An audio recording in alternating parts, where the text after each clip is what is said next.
MLC Teenmar Mallanna లేఖకు అధికారుల నుండి స్పందన వచ్చింది. బీసీ సమాజ్ రాష్ట్ర కార్యదర్శి బొడ్డుపల్లి చంద్రశేఖర్ ఆధ్వర్యంలో విద్యా హక్కుకు న్యాయ పోరాటం జరుగుతోంది. విద్యా సమానత్వానికి బీసీ సమాజ్ గళం, పేద విద్యార్థులకు నాణ్యమైన విద్య అందేలా పోరాడుతున్న ప్రజా ఉద్యమానికి మొదటి నెగ్గుళ్లు వినిపిస్తున్నాయి. వివరాల్లోకి వెళితే గుర్రంపోడ్ మండలంలోని పిట్టలగూడ గ్రామంలో ఉన్న తెలంగాణ ప్రభుత్వ మైనారిటీ గురుకుల జూనియర్ కళాశాల నియోజకవర్గ చివరలో సౌకర్యాలేమీ లేని స్థలంలో పురాతన భవనంలో నడుస్తోంది. విద్యార్థులకు తగిన భవిష్యత్ కల్పించలేని పరిస్థితిలో కొనసాగుతోంది. విద్యార్థుల సంఖ్య తగ్గిపోతూ ప్రభుత్వ నిధులు వృధా అవుతున్నాయి. ఇది ఒక్క సమస్య కాదు, భావితరాలపై జరుగుతున్న అన్యాయం. అదనంగా పిట్టలగూడెంలోని ఈ కళాశాల స్థానమేమిటంటే, ఏదైనా అవసరంగా బయటికి వెళ్లాలంటే విద్యార్థులు దాదాపు 3 కిలోమీటర్లు నడవాల్సిన పరిస్థితి. మార్గమధ్యంలో వీధికుక్కల బెడద, కళాశాల భవనంలో పింజరపాముల ప్రబలత ఇవి విద్యార్థులకు, అధ్యాపకులకు గట్టిముప్పుగా మారాయి. తరగతుల్లోనే భయం, భద్రతాలోపంతో విద్య అర్థరహితమవుతోంది. ఈ బాధను చూస్తూ ఊరుకోలేక నల్గొండ ఖమ్మం వరంగల్ పట్టభద్రుల ఎమ్మెల్సీ తీన్మార్ మల్లన్న కలెక్టర్కి ప్రత్యేక లేఖ రాశారు. ఆ లేఖను బీసీ సమాజ్ నేత బొడ్డుపల్లి చంద్రశేఖర్ ఆధ్వర్యంలో అడిషనల్ కలెక్టర్కి స్వయంగా అందజేయడం జరిగింది. ఇది బీసీ సమాజం సంకల్పానికి నిదర్శనం. లేఖకు అధికారుల నుంచి స్పందన రావడం, పాఠశాల బదిలీపై సానుకూల సంకేతాలు వెలువడినట్టు తెలిసింది. ఇది ఉద్యమ విజయంలో మొదటి మెట్టు. ఇప్పుడు మారాల్సింది స్థలం మాత్రమే కాదు, దృక్కోణం కూడా. నాగార్జునసాగర్ పైలాన్లో ఖాళీగా ఉన్న ప్రభుత్వ బీడీ కళాశాల భవనంలోకి ఈ కళాశాల బదిలీ చేస్తే కేంద్రీకృత స్థానం, ప్రతి విద్యార్థికి ప్రాప్తి సులభం, అడ్మిషన్లు పెరుగుతాయి, విద్యా వాతావరణం మెరుగవుతుంది. నాణ్యమైన మౌలిక వసతులు, శిక్షణకు అవసరమైన వాతావరణం, ప్రభుత్వ నిధులు ఫలప్రదంగా వినియోగమవుతాయి.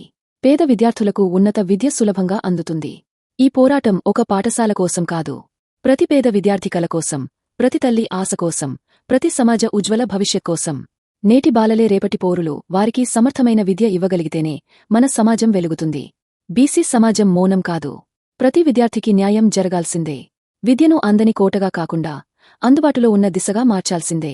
ఇది రాజకీయాల కోసం కాదు, విద్యా హక్కు కోసం. యువత, ఇది మన కాలం. నిజమైన మార్పు కోసం కదలాల్సింది ఇప్పుడే. మన గళం బలమైనప్పుడు మన భవిష్యత్ భద్రమవుతుంది. బీసీ సమాజ్ ఆధ్వర్యంలో జరిగిన ఈ ఉద్యమం ఒక విద్యా ఉద్యమం కాదు, భవిష్యత్తు చైతన్యానికి ఒక దీక్ష.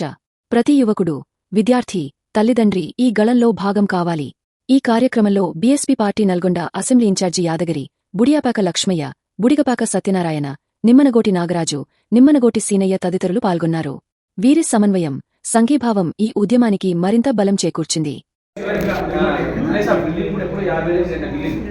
చాలా ఇబ్బంది, దోమలు కలిసి చాలా ఇబ్బంది పడుతున్నారు.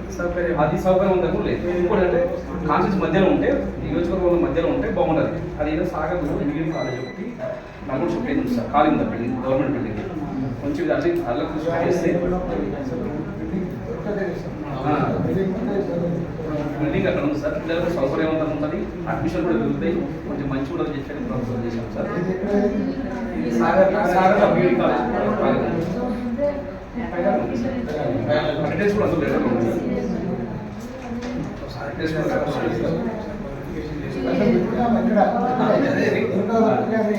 పిల్లలు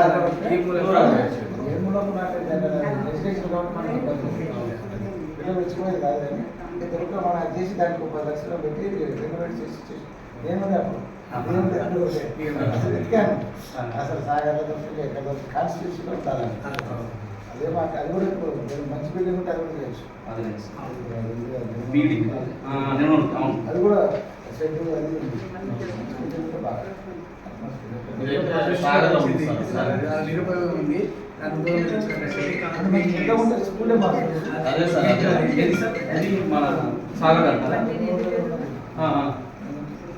ఒక్కసారి మీరు ఎఫ్ఐ చేసి కొంచెం జూన్ వరకు సార్ ఈ అకాడమిక్ ఇయర్ వరకల్లా కొంచెం పిల్లలు 10/10 ఉందంట సార్ రూమ్. అది 10/10 ఉంది రూమ్. Class room 10/10.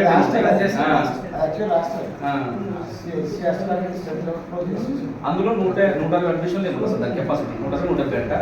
60-50 మంది వస్తారు పిల్లలు.